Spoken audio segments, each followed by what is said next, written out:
Hey everyone, this is the last video in our Jeep Gladiator Overland build series. Thank you to all of you who watched the whole thing and stuck with us through it. I can't believe that a second ago it was May 31st, we were picking up our Jeep Gladiator and the build process seems so overwhelming. We were doing 4 shops in 4 cities and now it's done. As of 2 days ago, our build is done. It's done. Woohoo! So enjoy this video. We're super excited to announce that our next YouTube series is going to be an Overlanding 101 series. And so feel free to leave comments with your questions. It's going to be kind of our style, Overlanding 101. Any questions that you have about overlanding are welcome, because we just want to cover everything that we can, but from our perspective. That's useful for you and for the rest of our community. And before I let you go, I just want to say a big thank you to Eric, because there was not a day that the Jeep was in the shop that he was not there too. And we went through so many challenges with suppliers and parts being missing and delayed and having to work through things that weren't right, and you were there every step of the way. So before I cry, thank you. It's an awesome build, you guys. We can't wait to show it to you. So here we go. Just Jeeps in Austin, Texas has been our sponsor for many years. We are so thankful to be here. Just take a look at this. All they work on is Jeeps, and they've been doing it for a really, really long time. We've got Dauntless here this morning to get started on the mechanical portion of our build. So Nick here is the man. Nick is the only guy at Just Jeeps that works on my rig, and he has been working on Guardian, and now he's about to start work on Dauntless for the first time. He's going to pick it up right now and bring it into the shop. We are so excited about this portion of the build and can't wait to show you Dauntless. At the end of the video, you are going to see a massive transformation in this vehicle, and we're just amazed by what they've done. So stay tuned and check the rest of this video out.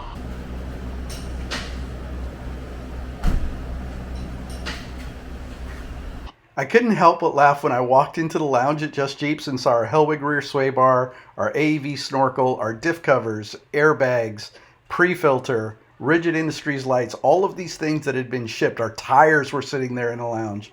And then up on shelves, we had our TerraFlex 3.5-inch rear coil springs. I walked into another section of the shop. We had our Warren wheels. Our winch was sitting up on a shelf, our Spydura line, and in the shop was our crate with our lift, which was going to be the very first thing that Nick started working on. So Nick, we got a lot of stuff to do on this truck, and I'm glad that it's your hands on the truck, so thank you. We're going to be doing the suspension. You're going to do a 2-inch Mopar lift kit on this rig. We're going to do 3-inch rear coil springs from TerraFlex. We're going to do ARB diff covers, Hellwig rear sway bar, new wheels, new tires. The wheels are from Warren. Front bumper by Rockhard 4x4. Warren winch on the front with the hub wireless controller. A snorkel, an AEV snorkel, an air compressor and mount. So it's just like a whole lot of stuff that we need done. But the most important thing is to get this thing up off of the bump stops, because it's heavy. And so hopefully, I think Robert said that's the first thing you're tackling is the lift kit. Is that right? Okay, cool. Well, I'm going to get out of your hair, Nick, and let you get to it. People have been asking about our suspension upgrades. The first part of the suspension upgrade is our 2-inch Mopar lift kit that's getting ready to be placed on Dauntless. The Mopar 2-inch lift kit was a very intentional decision on our part. Several countries around the world just don't allow your vehicle to have a lift kit that exceeds 2 inches. So it was the right choice for our global journey. The engineers at Jeep who designed the Gladiator also designed this lift kit, so you know the geometry of the vehicle has been maintained. Eventually we'll be replacing all of the Fox shocks with TerraFlex Falcon shocks once they're sent to us. Nick made quick work of the front part of the lift kit and then moved on to the more complicated back end. Diff covers in there, Hellwig rear sway bar, airbags, and then the TerraFlex deals are over there. Yeah. You were so wrong, Robert. Making fun of me for making videos about your shop.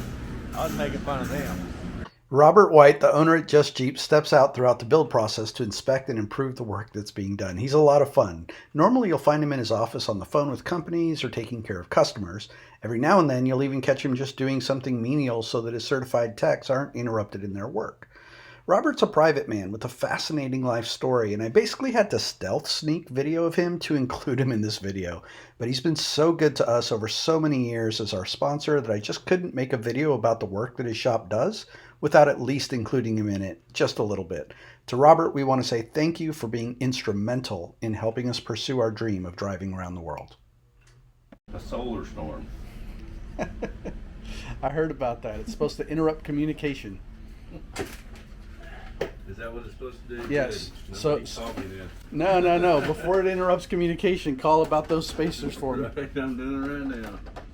While Robert was busy making calls on our behalf, Nick was busy on the back end of Dauntless. By the time I headed back out to the shop, he had already added our airlift airbags, which support 1,000 pounds, our TerraFlex 3.5-inch rear coil springs, the TerraFlex bump stops, the ARB diff covers, and he was working on the Hellwig rear sway bar.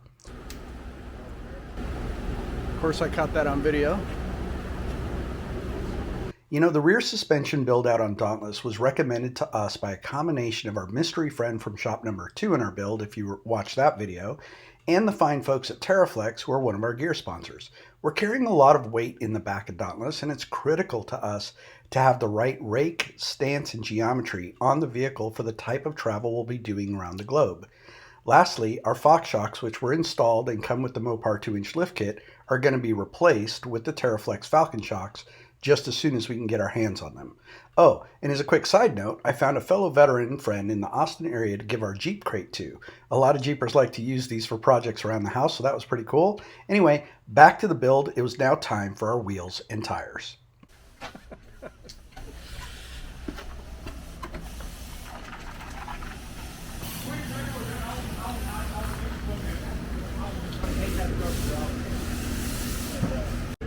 We are about to put the Warren Diamond Cutter wheels on Dauntless here very shortly. Warren very graciously sponsored us with a whole slew of things. The winch, the hub wireless controller, the wheels, Spydura rope, and an Epic Duty medium recovery kit. And these are the wheels. Check this out. Look how little those are. No. Can't even see them.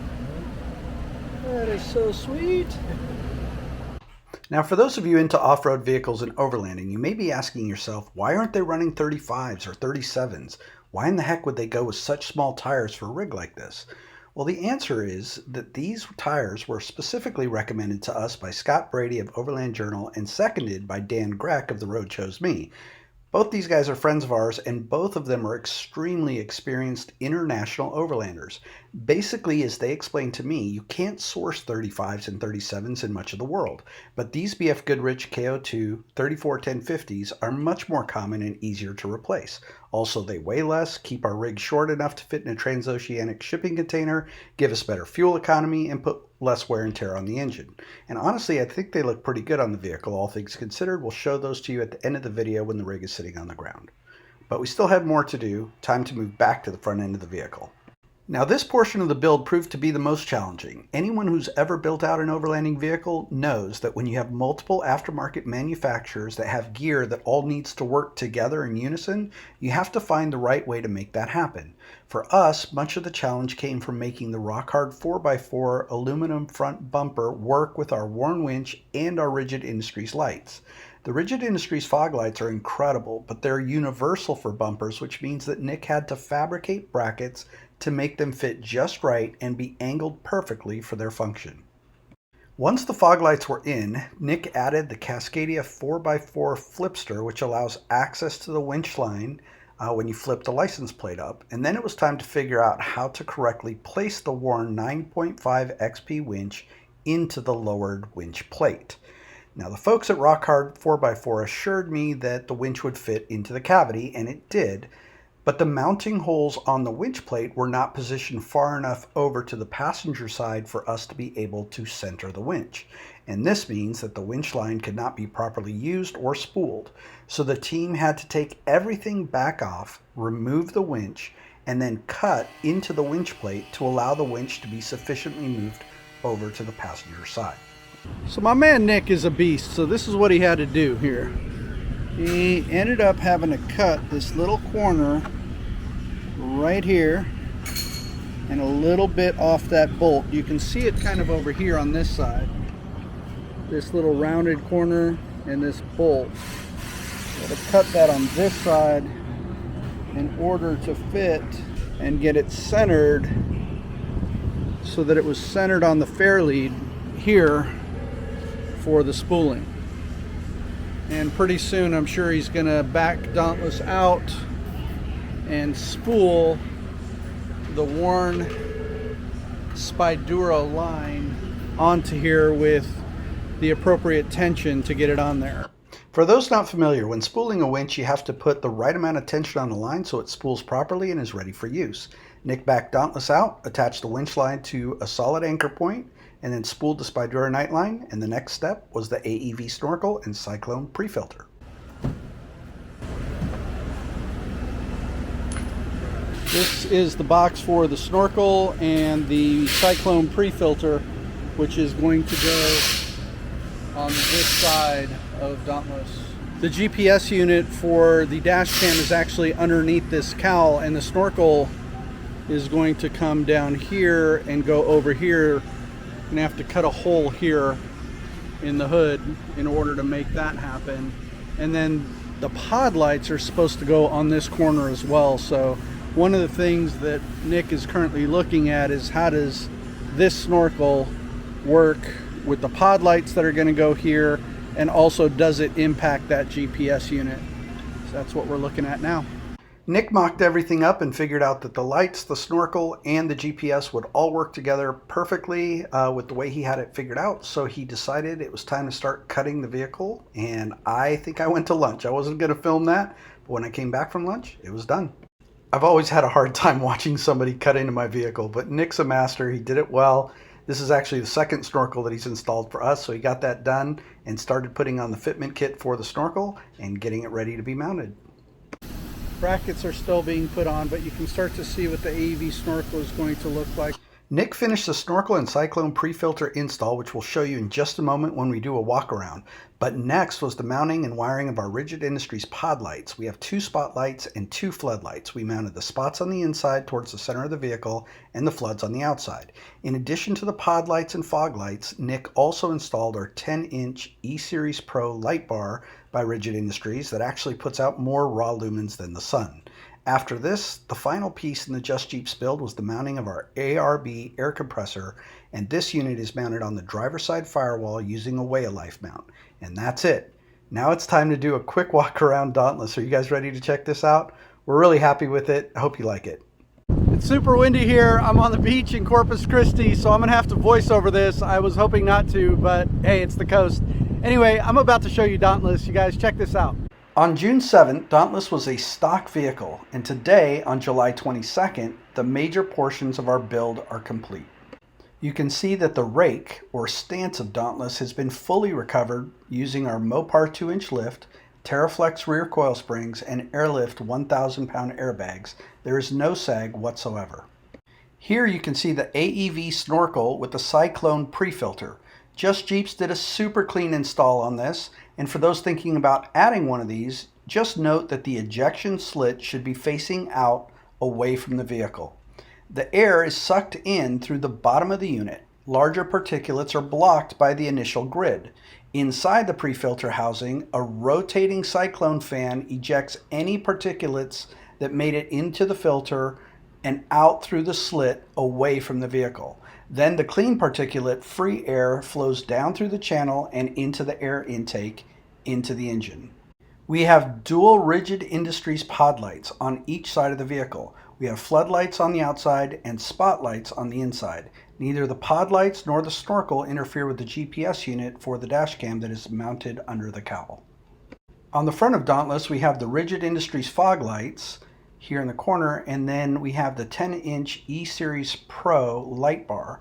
We have the Flipster license plate by Cascadia 4x4, and of course the worn 9.5 XP winch with the Spydura Nightline rope. So there you have it, folks. There's Dauntless. What do you guys think? Let us know in the comments. We're really curious. We love it. We're excited to take this vehicle around the world. And the next series, like Brittany said, will be Overlanding 101. We want your questions. Don't hesitate to comment. Ask us anything you like about the overlanding lifestyle. As always, we'd appreciate it if you'd like this video and, of course, subscribe to our channel. We are on the start of a great adventure, and we'd love to have you along with us for the ride. So stick with us, and let's go have some fun together.